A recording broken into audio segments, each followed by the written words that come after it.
want to invite to your next slumber party? Jason, Freddy, Michael, or just maybe the Driller Killer?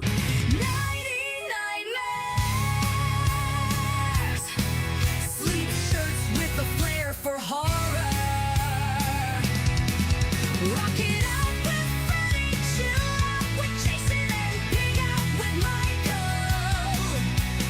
Nighty nightmares add some spanner to your next slumber party.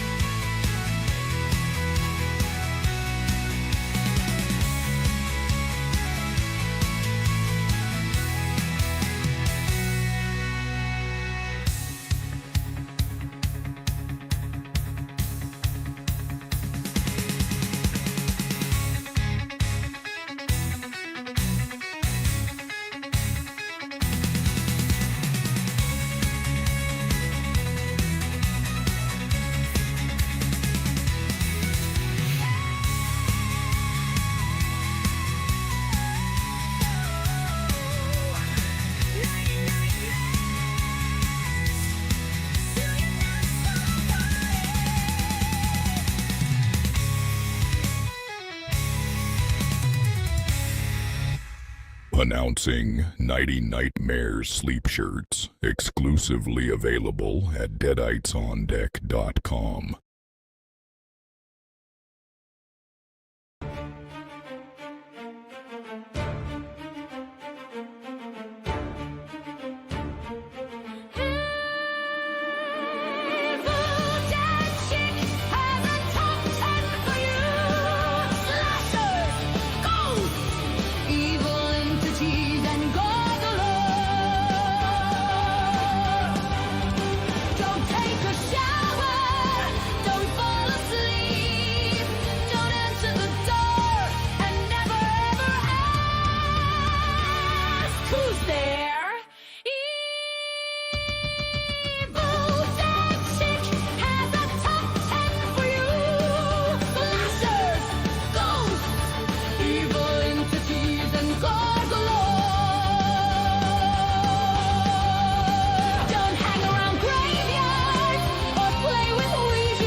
And above all, don't forget to watch Evil Dead Chicks Top 10.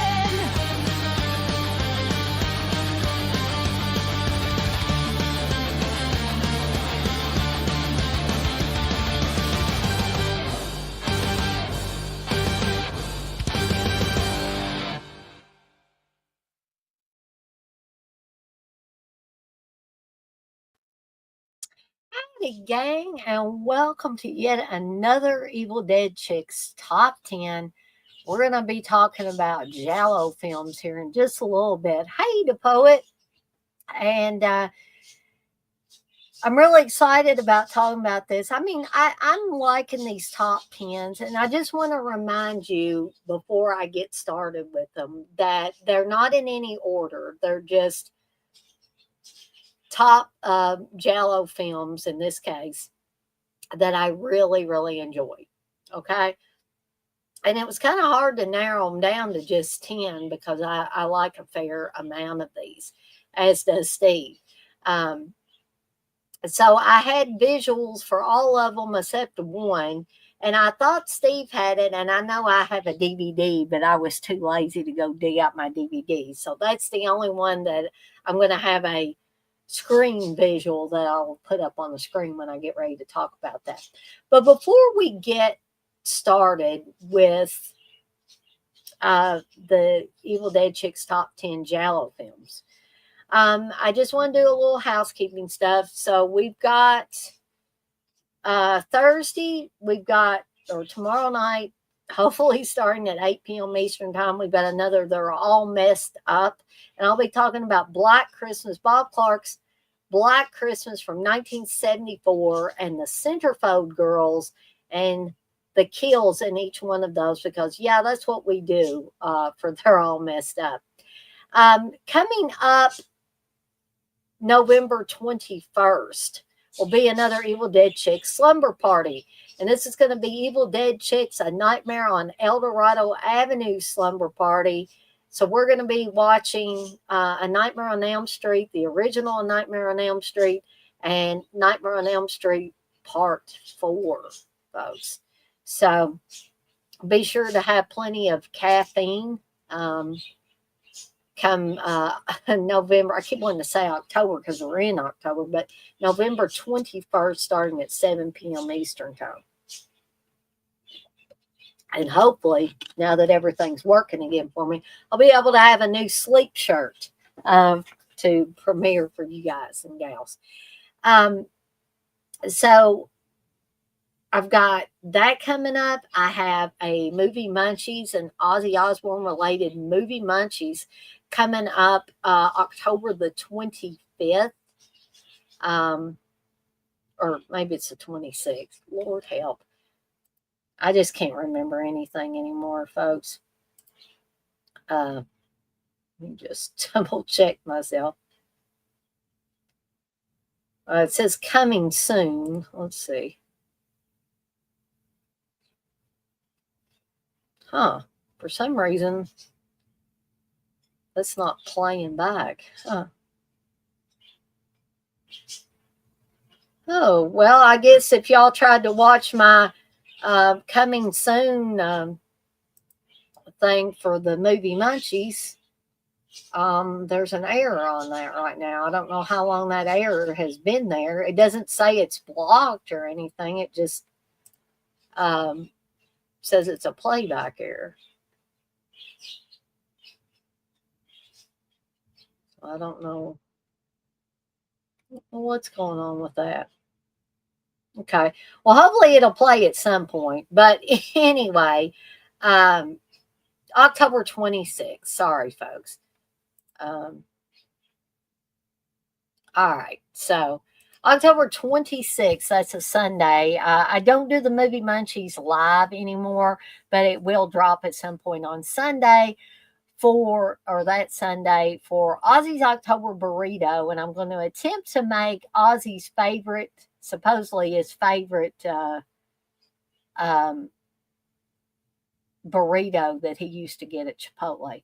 DePaul, you say you had an error for video, so I don't know what's going on. Yeah, I don't know. It's probably a YouTube thing. Hopefully they get it fixed soon. But leave it to YouTube to have some glitches, you know. That it wouldn't be YouTube if there wasn't glitches going on at some point in time. But anyways, so we got that, and I have I may move it up, but right now, for the 25th, I've got another watch along scheduled. You can still vote on that. Halloween 4, Halloween 5, or Halloween H2O, because I skipped Halloween 6 because I'm not a fan of Halloween 6, folks. But Halloween 4 is still in the lead right now, but Halloween H2O is falling closely behind at 10% less than Halloween 4. So we got all of that coming up, plus hopefully this coming week there'll be lots of new programming, new celluloid trash, and new VHS overload. Maybe I'll do another top 10 or a horror movie rewind. I don't know which, you know. I know that they're all messed up and all of that good stuff coming up here in the coming week. So before we get to the movies, I'm just going to tell you about the ways that you can support me in the channel. Because, yeah, I got to 1,000 subscribers, and that's great. But I want to keep going. I want to see, I'm so proud that I was able to make that milestone. I want to create other milestones for myself. So there are several ways that you can support me in the channel, and they won't cost you a dime. One of the ways is by subscribing. If you haven't subscribed and you've been thinking, you know, should I subscribe? Should I not? There's never a bad time to subscribe to Deadites on Deck, folks. I try to put out quality entertainment for you guys and gals, and some informational stuff as well. And so you can subscribe if you have not. You can hit that notification bell so you don't miss any of the new content I've got coming out. And I forgot to say, I've got my old buddy Jack with me tonight as well, because it is the Halloween season. We are in the middle of the Halloween season. The weather right now here in good old Kentucky doesn't really feel like fall, but it doesn't feel like Halloween, but we're getting ever closer. One of the other ways is you can hit the like button on stuff you particularly enjoy. Now, if you like everything, hey, hit that like button all across the board. And here's one other way that you can support me in the channel, and it won't cost you a dime, and it won't cost anybody that you tell about it a dime. And that's by sharing with friends and family members my channel that you think might enjoy the content that I'm putting out. And I will put my channel handle in here, folks. And just a note, nobody has taken me up on the 5 movie prize packs. Y'all are going to make me come up with a caption contest or a trivia contest, aren't you?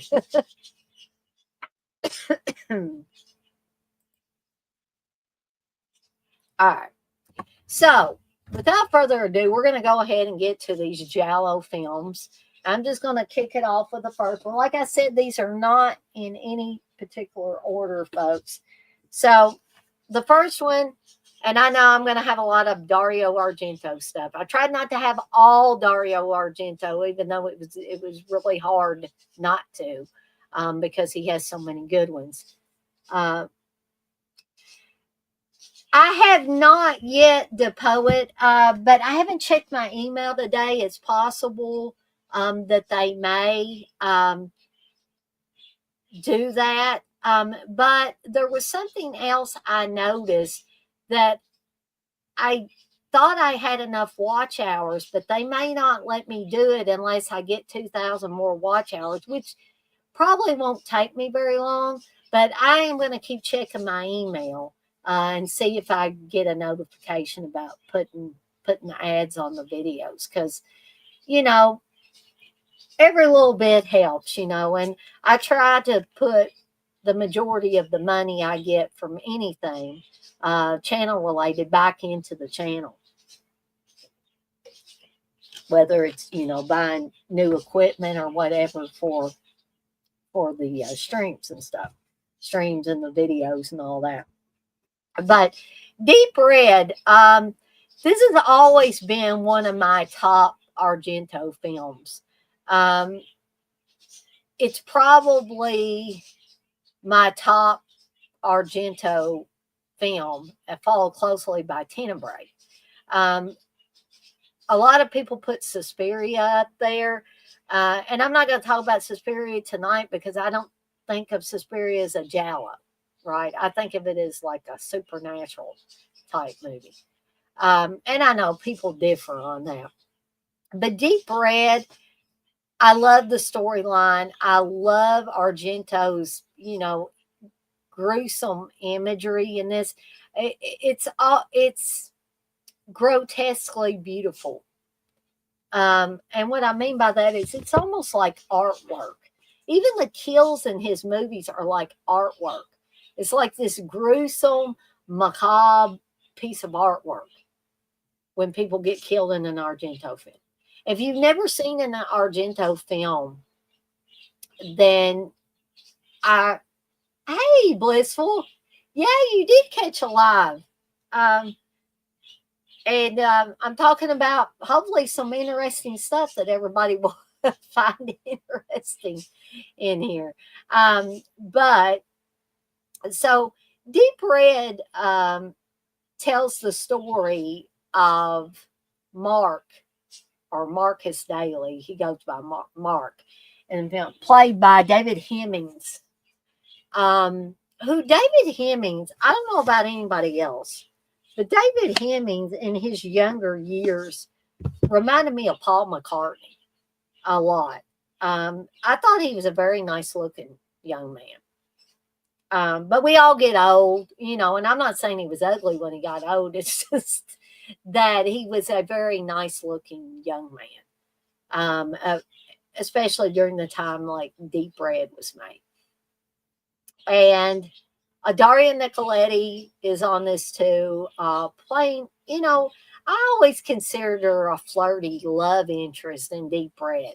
And some people didn't like the humor that was in Deep Red or in some versions of Deep Red, but I liked it. I thought it was a great balancing act between the horrific stuff and Mark and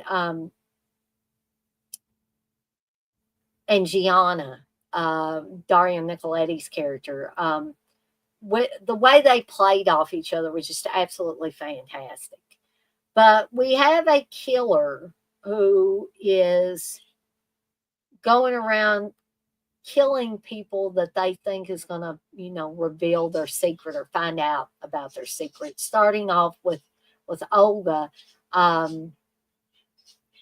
think that was her name in the movie, and she is I guess, a psychic medium, and she's kind of the first to go. I don't want to give away everything in case there's people that have not seen this, and her kill is like the first really dramatic, gruesome kill in the movie, and Mark witnesses it, and it happens in the apartment building where he is staying as well, and he's a jazz musician, and he gets embroiled in this murder mystery, basically, and trying to figure out who the killer is.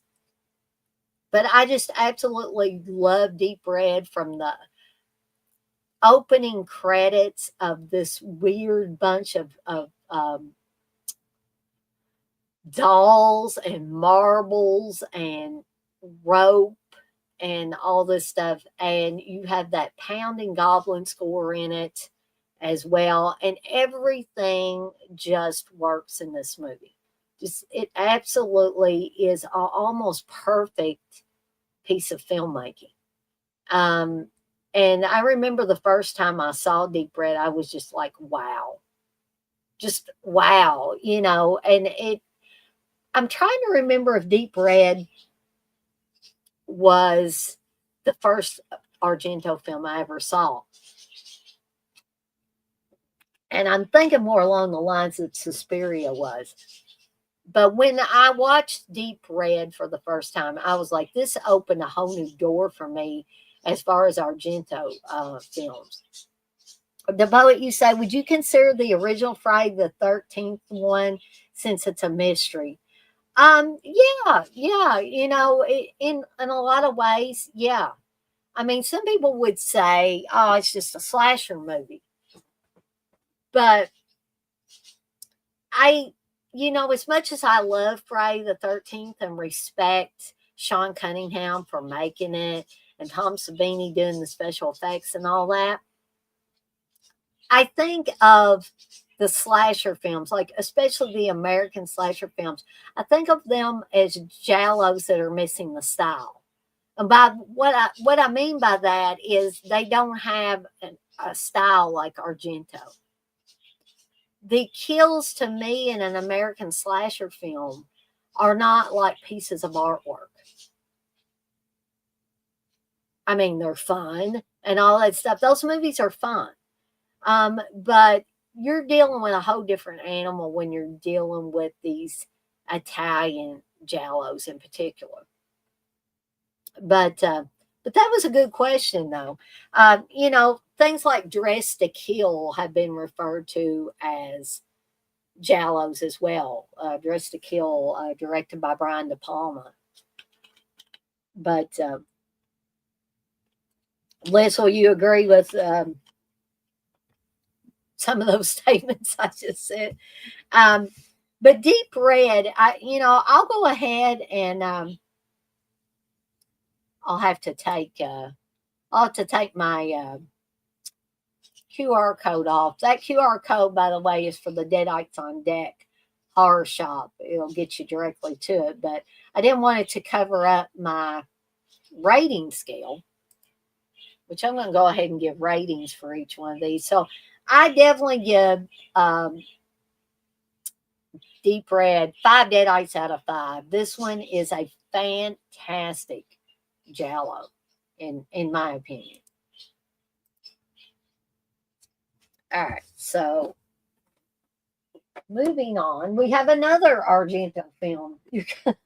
Y'all go say, Diane just picked a bunch of Argento films, so she can talk about Argento. But I love this Argento film more than I do Suspiria. And people probably say, oh, blasphemy, blasphemy, But I absolutely love Tenebrae. From the first time I saw it, I caught it on the Independent Film Channel, IFC, back when it was more truly an independent film channel. But around Halloween one year, this has been many moons ago, I caught a showing of Tenebrae, and it was introduced by Tom Savini. And I watched it and I was like, oh my gosh, I love this. It's bloody, it's stylish, it's creepy. It's everything I want a movie like this to be. So what you have is a writer, Peter Neal, played by Anthony Francisco, I think is his name, who apparently he was hard to work with, that guy. But he was great in this. So he plays Peter Neal, a horror writer who has been accused of a lot of things, been accused of being a misogynist and everything, as a lot of horror filmmakers, horror writers, because they feel like they target and exploit women. I've never felt that way. Even though a lot of women are killed off in horror movies and in horror novels, I mean, if you think about it, there's just as many men that those things happen to as well. So I don't think about it in those terms, but some people do. Um, so he's just written a book called Tenebrae, and there is a killer who is killing primarily women in ways described in Peter Neal's book Tenebrae. And this film goes from a 1 to a 10 plus as far as the blood. If you ever want to watch a movie, and maybe you don't, but if you ever want to watch a movie where a woman literally paints the room red with the arterial spray coming from her arm that's been cut off, you won't watch Tenebrae. Because uh, I love this movie. I love not just the blood, but I love its style. Again, Argento has a fantastic style that cannot be equaled. I don't care what, I love a lot of horror directors in the United States. I love a lot of American ones. But Argento trumps them all. He's top of the heap for me. When it comes to Giallos, Argento is the man. And I will always think that. So if you want style, you want blood, you want a good mystery story, then you go with Argento. Definitely go with Argento. Um, and so, if I have to give this one a rating as well, of course, I'm going to give it 5 deadites out of 5 as well, because Deep Red and Tenebrae, those would make a great double feature, in my opinion, a great double feature of Giallos, because you just can't go wrong with those. All right. So I must have bored everybody and lost everybody, or this thing is not keeping track of people, because I had about 5 or so people, now it's showing one. But the next one is not an Argento movie. It's a Fulci movie. And this is Don't Torture a Duckling, which has one of the greatest, craziest kill scenes near the end of this movie. And if you're a Barbara Boucher fan, Barbara, you get to see a whole lot of Barbara Boucher in this movie, and Steve is a Barbara Boucher fan. Um, so you have a killer that's a killer of children in this movie, and you know Fulci was not afraid to go places a lot of other directors wouldn't go because you know I don't think that Fulci gave a shit. I mean, to be honest, Fulci was going to make the kind of films he wanted, and people liked him groovy. If they didn't, he could give a shit less if they did or they didn't. Of course, to some extent, all directors I think want to be liked. They want their films to be liked, but you can get in a rut where you get stuck making films for everybody else. And I think Fulci made films for himself. Above everything else, he made films for himself. Um, and Fulci was not fond of the Catholic Church, for one thing. So he usually makes, priests, nuns, anything to do with the Catholic Church, he casts them in a bad light.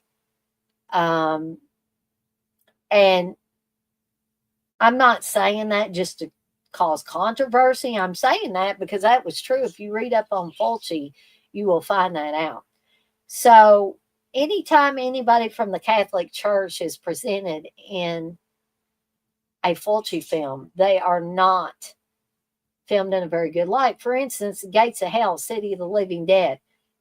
Father Thomas, a priest, hangs himself, and by hanging himself, he opens the gates of hell, and he comes back as this creepy little dude that makes women puke up their entire intestinal tract. Okay, how evil is that? Um, so, um, Don't Torture a Duckling is basically about the murder of children, which might not be an easy watch for a lot of people.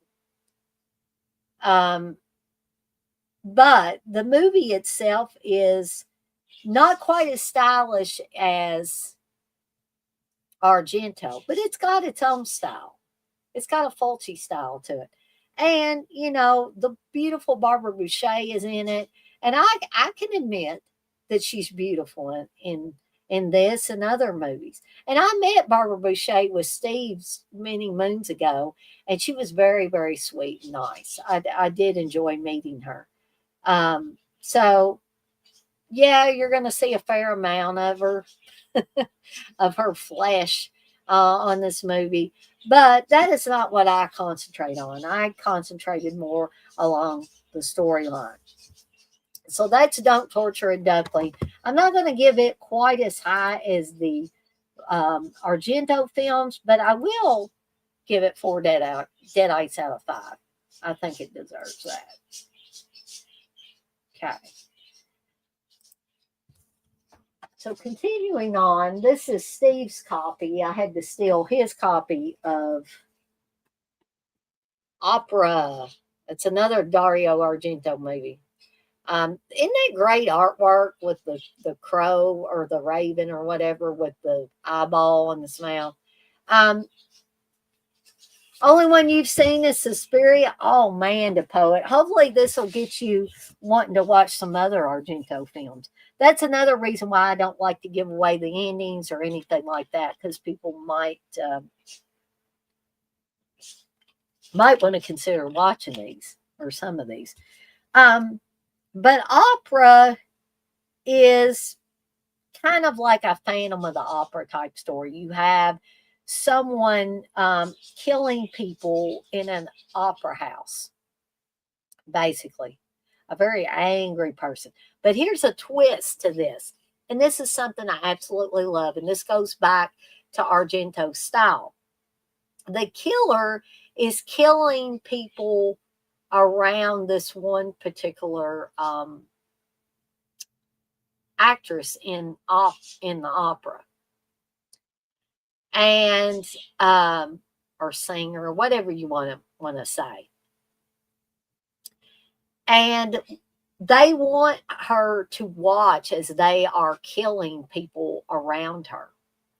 So how do they do that? How do they keep her from closing her eyes or turning away or whatever? So they usually will tie her up or tie her to something so she can't move. And they've got her head where it can't move. She can't turn from side to side or anything. And then here's the coup de grace to keep her from closing her eyes. They tape needles, several sharp needles to the bottom of her eye. So if she closes her eye, it's going to do some damage, folks. So that is one of the greatest images of the woman being forced to watch people being killed around her with a row of very sharp needles under both eyes. And the fear in her eyes, she's just, it's just absolutely terrifying. I'm wondering if I can. Okay, here we go. There you go. See those little needles under there? Is that not a great image? I think that's just a fantastic image. And that, again, goes along with Argento's style, his sense of style. And I thought Steve got some, I don't know if they're in here. He had some glasses that I used on one of my streams a while back when I was talking about Argento films that make your eyes look like they're the eyes of the woman in the movie with the needles taped under her eyes. So you can actually go back and watch that. And I think I have a thumbnail of me with those glasses on. But anyway, that is opera. And, at first I wasn't fond of opera, but opera has really grown on me over the years, and I appreciate it for what it is now. And I'm going to give it 4 deadites out of 5 as well. Okay.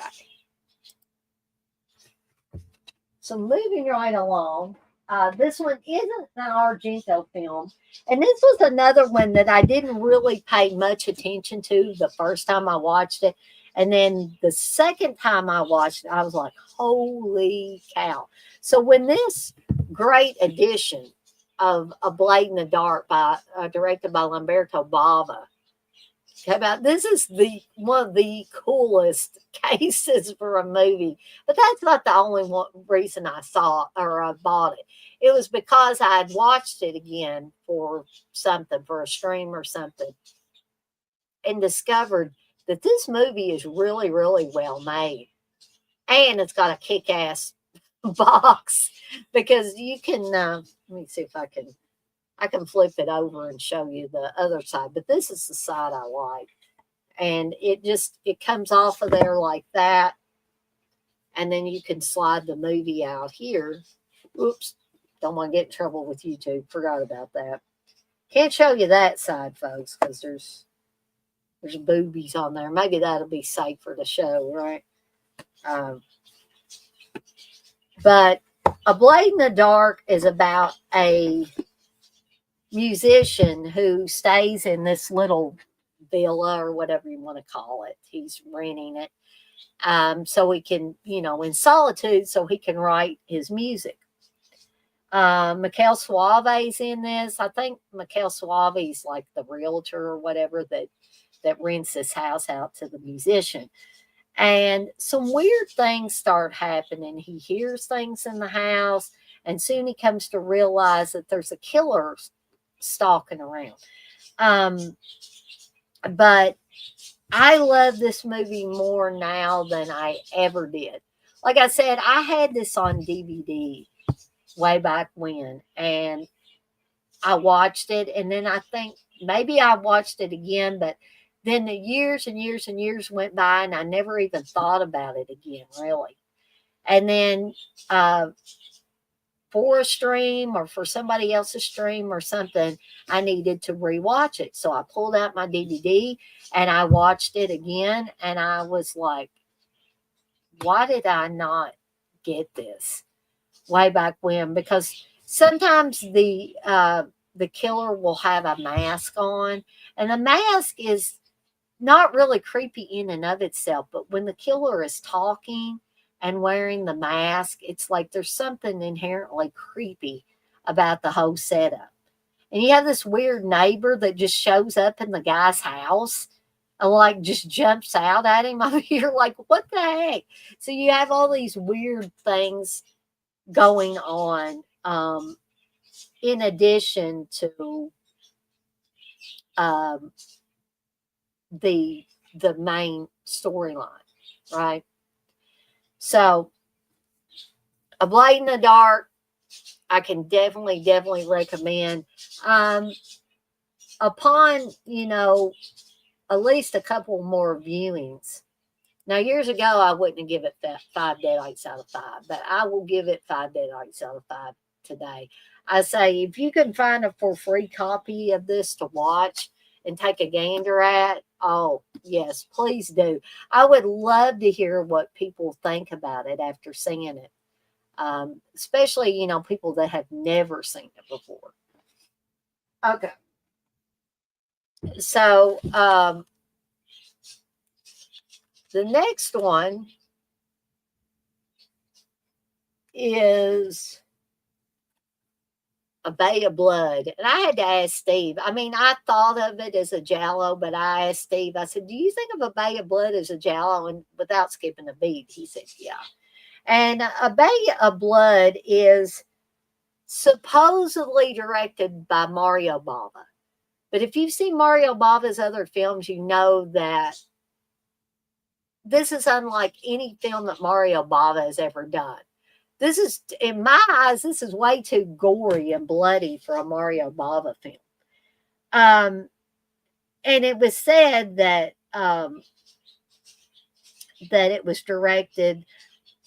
Was it directed by Lamberto? Is that what people said? I think they did, and I could more along the lines believe that rather than believe that Mario Bava actually directed it. But perhaps I'm wrong. Maybe he did direct it. So we have a rich countess who she has this stinky old bay. I don't know why everybody wants it. Like there's bugs everywhere and stuff, and it doesn't look like a plum piece of land, but everybody wants it. So she gets killed off, she gets murdered, and then all these people start coming out of the woodwork wanting this bay. And somebody, or maybe several somebodies, do not want certain people to get a hold of the bay. They want to get the bay. So people start getting killed off, including a spectacular sequence where this girl gets in a pool and swims, or she gets in the bay, the water and swims, and gets her throat slit by this gigantic bladed object after getting chased half naked with her. She tries to put her clothes on, but they're half falling off. She's trying to run away from the killer. Just a great sequence. And then we get another sequence on top of that of a couple that's having sex in bed and they get skewered. Now, it is said that, namely, Friday the 13th Part 2, where you have a scene where a couple is skewered in bed, that they got the idea from A Bay of Blood. Now, nobody's ever admitted to it, but it does seem like a very similar kill. But Bava did it first, apparently. But we have a lot of really great kills in A Bay of Blood. And I just have always absolutely loved this film. If Mario Bava did direct it, this is my favorite Mario Bava directed film of all time. Okay. And it has one of the most over the top WTF endings I believe I've ever seen in a movie. And I don't want to give it away. Y'all go look for a free copy if you don't own this and watch it. Again, this is one that I would love to hear what people think about A Bay of Blood. And to give it a rating, not going to give it my highest rating, but I'm definitely going to give it 4 deadites out of 5, maybe 4.5 deadites out of 5. It's that good, folks. Okay, so moving right along is the one that I don't have a visual for, and that's Mikhail Suave's Stage Fright, starring my man Giovanni Lombardo Radice, God rest his soul. I love that guy. I interviewed him back when I was doing my Blood Type magazine. People were probably like, "Oh my God, here she goes again." And he was so sweet. Every email that he, hi, Mr. Dan, you said, "Hello, that ending is wild." Yes, it is. It'd be safe to say that ending is wild for Bay of Blood. But Giovanni would always sign every email he sent to me, "Love Giovanni." Now, he might have done that with everybody, but I just thought that was so sweet of him to do that. Have I seen the remake of Stage Fright, The Poet? I believe I have. I believe Steve and I watched it, but I don't remember much caring for it. I thought that if I'm remembering correctly, I thought that the people in it were annoying. Now, some people might say, well, the people in the original Stage Fright were annoying. Yeah, there were some prima donnas in Stage Fright. And I don't mean the actual actors and actresses were prima donnas. I mean the actors and actresses in the stage play that they were playing parts in this stage play.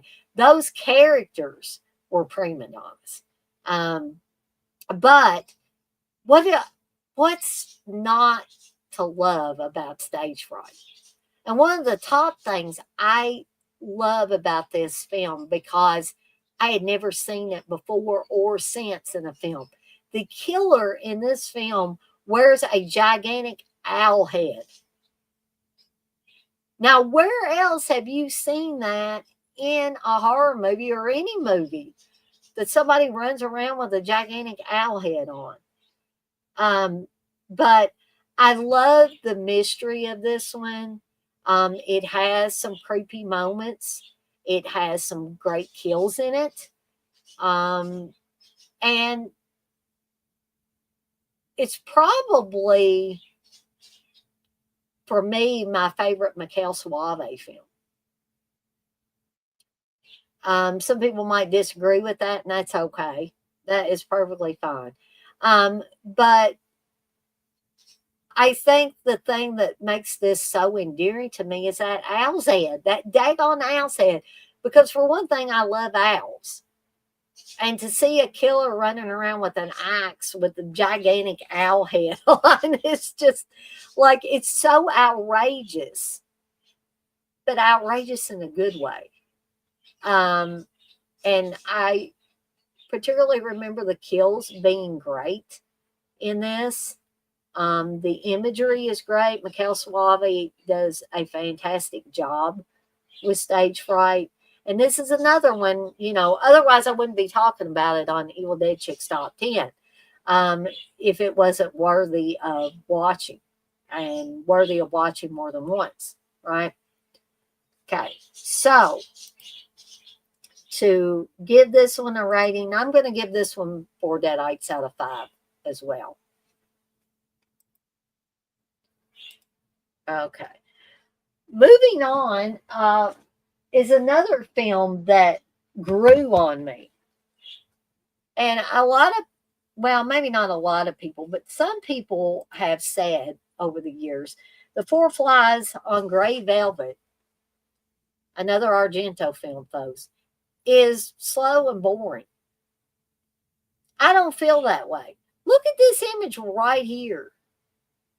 That is creepy as shit, folks.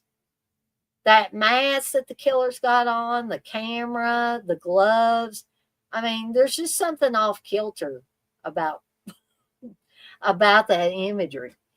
So Four Flies on Gray Velvet again is about a musician. This musician in this rock band, and him and his woman, they have a strange. That is the only thing that was odd about this. He and his girlfriend have a really weird relationship, and he's especially weird, and maybe it's following like the typical rock star thing. He acts like he's really in love with this woman, and then the next thing you know, he's in the bathtub with her sister. It's like, okay, all right, I guess this works. I don't know, but that wasn't what I was watching it.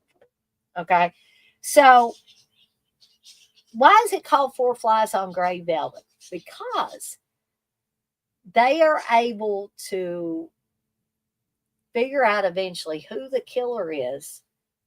Now, I don't know if this is a true thing or not. It's probably not. It's probably just movie magic. But apparently, according to the movie, images are imprinted on a victim's retinas when they are being murdered. So this one woman was murdered, and they study the image left behind, like an after image on her retina, and discover they see flies, like four flies. And I'm not going to give it away, because those of you that have not seen Four Flies on Gray Velvet, you would not want me to give this away, especially if you're thinking about, watching it. And also, Mimsy Farmer is in this, which I'm not a huge fan of Mimsy Farmer. Usually, Mimsy Farmer acts like she sleepwalks through all the scenes she's in. She didn't do too bad in this one. And something else that's great about Four Flies on Gray Velvet is the ending. It has one of the most spectacular kills I've ever seen on film. And again, if you don't believe me, you need to watch this. So, what starts out as a thing where the guy in the rock band, he accidentally kills a guy, and then he gets blackmailed. Somebody starts calling him up and saying, if you don't do this, or you don't give me this much money or whatever, I'm going to tell what you did. And then it just completely goes off the rails at one point with this murder showing up and kind of taunting the guy in the rock band. But as much as some people don't find this a worthy entry into Argento's catalog of films, I'm going to give it 5 dead eyes out of 5. I really like Four Flies on Gray Velvet and would recommend it to anybody. All right. Now, we've got 2 more. We're down to the final 2, folks. So, and these final 2 are, of course, Argento movies. This is The Bird with the Crystal Plumage. I love this one. Absolutely love this one, because a lot of Argento's films are about what you think you saw and what really is. Okay? Just keep that in mind before you watch something like The Bird with the Crystal Plumage or Deep Red or anything like that. You may think that you're seeing one thing, and it turns out to be something totally different. So you have a Tony Masante and Susie Kendall are in this. And Argento at this point in time was referred to as the Italian Hitchcock. And he is, Tony Masante plays an American writer And he's in Rome, and he sees what appears to be a murder happening in front of him of this woman being stabbed to death. But he can't get to her because, it's some kind of like double pane glass or whatever, and he can't get in there. And by the time he gets in there, the woman's, dead. Um, but just keep that in mind,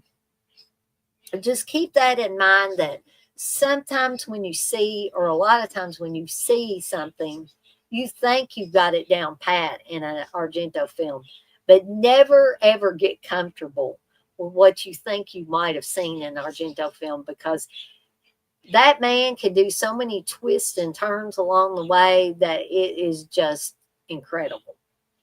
Okay. It's just like being in a labyrinth, some kind of big maze. And you don't ever know what you're going to come across next. So, hey, Menelect. Um, so I'm going to give The Bird with the Crystal Plumage 4 deadites out of 5. You notice I'm giving these either 4 deadites out of 5 or 5 deadites out of 5. I'm not varying from that. And the majority of the reason is because these are in my top 10 Giallo films. So the final one of tonight is yet another Dario Argento film, Phenomena. Absolutely love this one too. This is classic Argento style. And you've got a monkey on here. The monkey looks scary, but trust me, the monkey is more of a protector in this. I love the monkey in this. And you have the very beautiful Jennifer Connelly in this as well. Who plays Jennifer Corvino, who is the daughter of. Oh, well, thank you for the super chat, Menelect. I appreciate that. Happy pre Halloween to you as well. Thank you, sir. Appreciate that. So Jennifer Corvino, Jennifer Connelly's character, gets her father sends her to a Swiss boarding school. But the thing about Jennifer is that she has a special connection with insects. So there's a killer that's been killing young women. We have a spectacular kill at the very beginning of the film, where a head is chopped off, and it's just fantastic. The whole setup is fantastic. You might be thinking, well, if somebody gets their head chopped off, so what? No, this is an Argento film, folks. It's not just somebody getting decapitated. It's like artwork, folks. It's like Argento was a Rembrandt or something, or a Picasso or whatever. He's, painting these macabre pictures for us. So, Jennifer befriends Donald Pleasance's character, who is a forensics guy, but he's older now, and the monkey comes into play. The monkey is his caretaker. She takes care of him. He's in a wheelchair and stuff. So Jennifer is really, really interested in what he does, because he helps, even in his older age, he helps the cops be able to find murders. And how he does this is by studying, heads and other body parts that the insects have gotten to. And he studies them. He has them in his house, and like he has this severed head in his house where there's maggots and stuff on them. And Jennifer starts coming and helping him in his studies. She's not getting along too well with the other students at the boarding school, though. They make fun of her because she's different and all that, and make fun of her because she's friendly with insects, has a special communication with insects. But the insects are going to end up helping her along the way. But this is a beautifully shot film too. It's macabre, it's bloody, it's satisfying to basically any horror fan I could think of. It's satisfying, but it's just absolutely beautiful. And despite its gruesomeness, it's absolutely beautifully shot. Um, the music is also great because we have not only Goblin, but we have heavy metal masters like Motorhead. We have Iron Maiden, um, and the Andy Sex Game. I had never heard of them before. Maybe some of you guys and gals have. Bill Wyman also does music. Simon Boswell. Um, so it's just absolutely fantastic. And Daria Nicoletti is on here as well. So just a fantastic movie, beautifully shot, has a fantastic score and fantastic music with lyrics in it. So just this is the complete package, folks. As many of Argento movies are, especially his early stuff, the 70s and the 80s stuff that he was doing. Pretty much all of that was gold to me. So I'm going to go ahead and give a rating of 5 deadites out of 5 for Phenomenal. And that is it, folks. I think I covered 10 films in a little less than an hour, so we're almost at the hour mark. But if nobody has any questions or comments to make, again, thank you, Menelec, for the very generous super chat. I appreciate that. I guess I can go ahead and call it a night, but I want to thank all of you that were in here in the chat, keeping me company. The Poet and Blissful and Menelec and Mr. Dan. I thank each and every one of you for being in here, keeping me company tonight. For those of you that were in here, maybe didn't feel comfortable being in the chat, I thank you as well for watching along. And for those of you that couldn't make it to the live stream, and you're going to watch it on the replay, I thank you all as well.